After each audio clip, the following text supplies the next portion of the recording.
Bapak, Ibu, saudara-saudari yang dikasihi Tuhan. Injil hari ini menampilkan dua tokoh yang sangat penting dalam karya keselamatan Allah terhadap manusia, yaitu Yesus sendiri dan Yohanes Pembaptis. Yohanes Pembaptis datang untuk membawa pemulihan dan persiapan menyongsong kedatangan Mesias.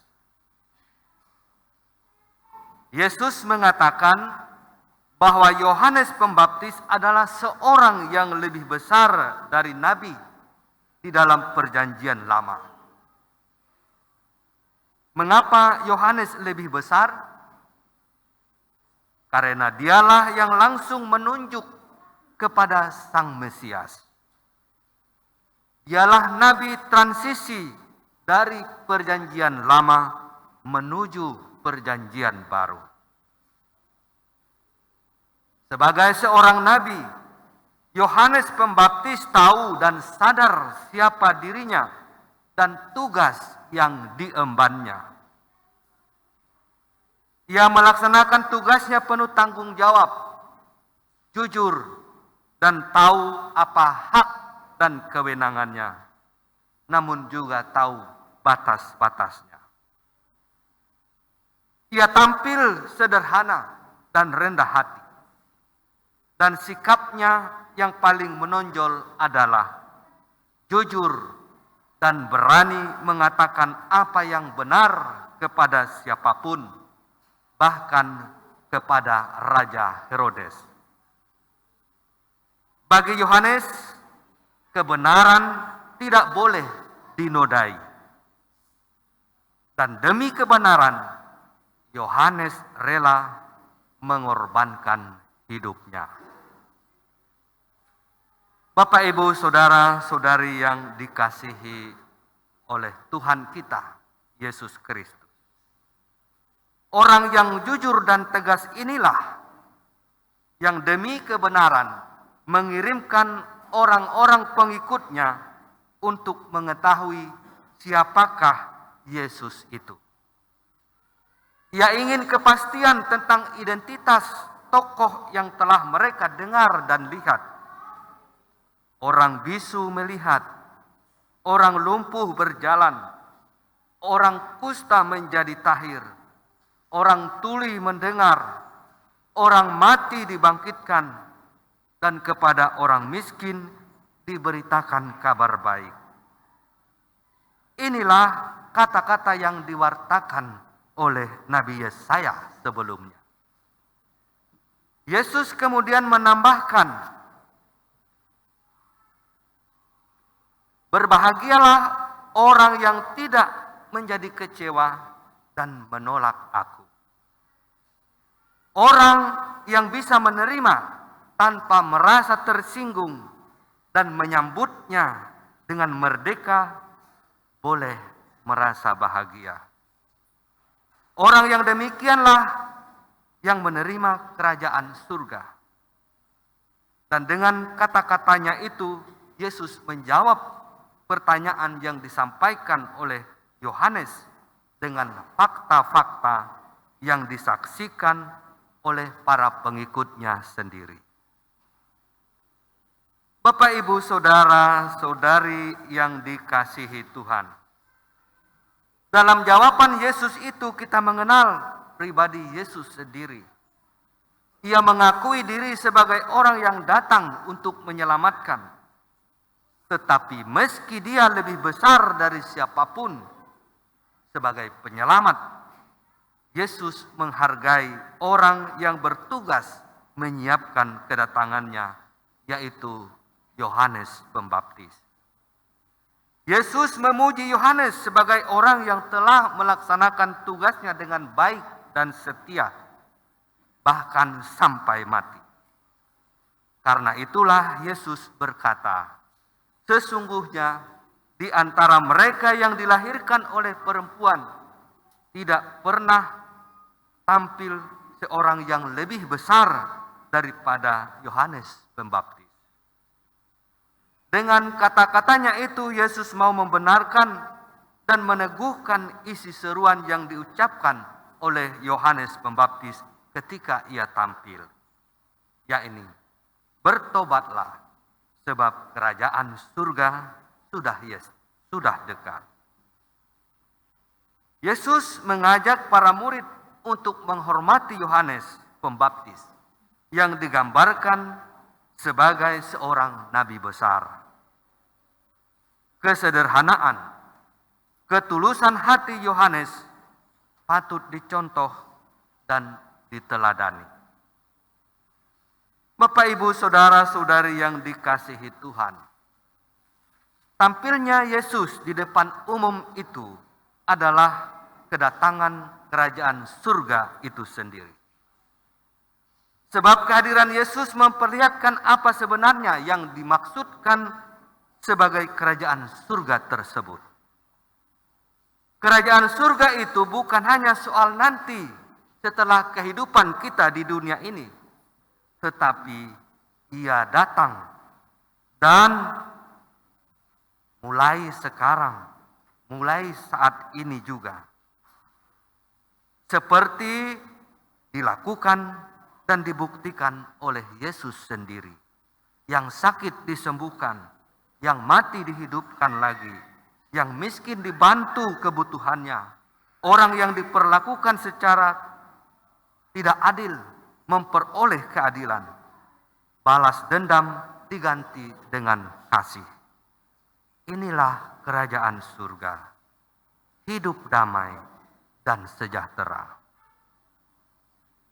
Bapak, Ibu, saudara-saudari yang dikasihi Tuhan. Tetapi kenyataannya Yohanes Pembaptis yang menyampaikan kebenaran masuk penjara dan dihukum mati.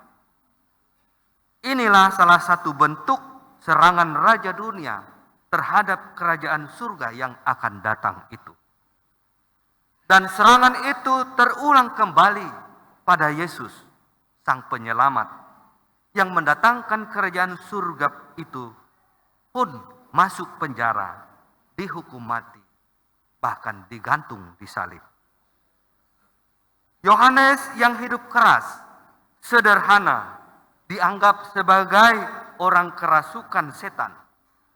Dan Yesus yang makan dan minum dengan orang berdosa, dengan sesama, dianggap sebagai pelahap dan peminum dan sahabat orang berdosa oleh orang-orang Farisi dan ahli-ahli Taurat. Bapak, Ibu, saudara-saudari yang dikasihi Tuhan, apa pesan sabda Tuhan hari ini bagi kita? Pertama, kita diajak untuk semakin memahami makna pertobatan yang merupakan syarat mutlak untuk menyambut Yesus guna menyelamatkan kita. Yang kedua, kita diajak untuk sungguh-sungguh beragama, beriman secara benar dan serius. Bila kita ingin diselamatkan, atau bila kita ingin merayakan Natal secara benar dalam waktu dekat, kita harus hidup baik, jujur, sehat, tetapi sekaligus sederhana, rendah hati, saling menghormati sebagai sesama yang semartabat, tahu memaafkan, dan saling mengasihi. Itulah buah-buah pertobatan. Kita bertobat mulai dari hal-hal yang sederhana yang bisa kita lakukan. Prinsipnya sebenarnya sederhana saja. Lakukan yang baik dan hindari yang jahat. Karena hikmat Allah dibenarkan dalam perbuatannya.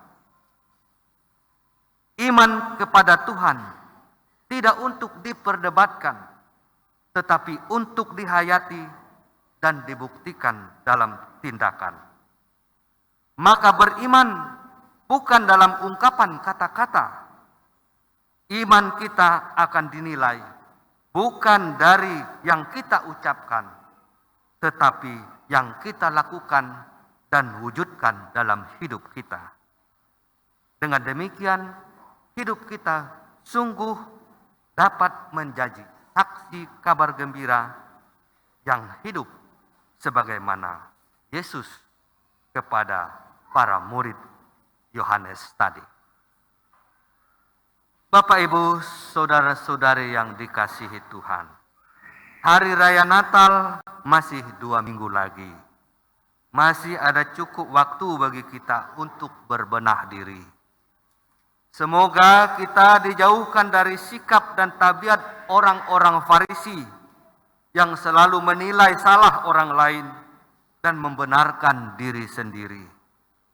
Jangan sampai kita pun mengambil bagian dalam sebab kematian Yohanes Pembaptis dan Yesus penyelamat kita yang dihukum mati karena kebenaran demi kasih. Kesaksian diri Yohanes Pembaptis dan kesaksian diri Yesus Sang Penyelamat, inilah yang harus menjadi pusat perhatian kita apabila kita mau merayakan Natal dengan benar. Bapak, Ibu, saudara-saudari yang dikasihi Tuhan, kita patut bersyukur dan berbahagia karena kita mendapat kehormatan sebagai warga kerajaan surga karena iman kita kepada Yesus Kristus Sang Juru Selamat. Walau secara pelayanan kita tidak sebesar Yohanes Pembaptis, apalagi Yesus. Tetapi anugerah yang diberikan Allah melalui iman kita, melalui baptis yang telah kita terima adalah sangat besar dengan syarat yang sederhana saja, yaitu percaya, beriman kepadanya. Dengan itu kita sudah diperhitungkan sebagai warga kerajaan Allah. Apalagi jika kita dengan tekun menghayati dan mengamalkan iman itu dalam kehidupan kita sehari-hari.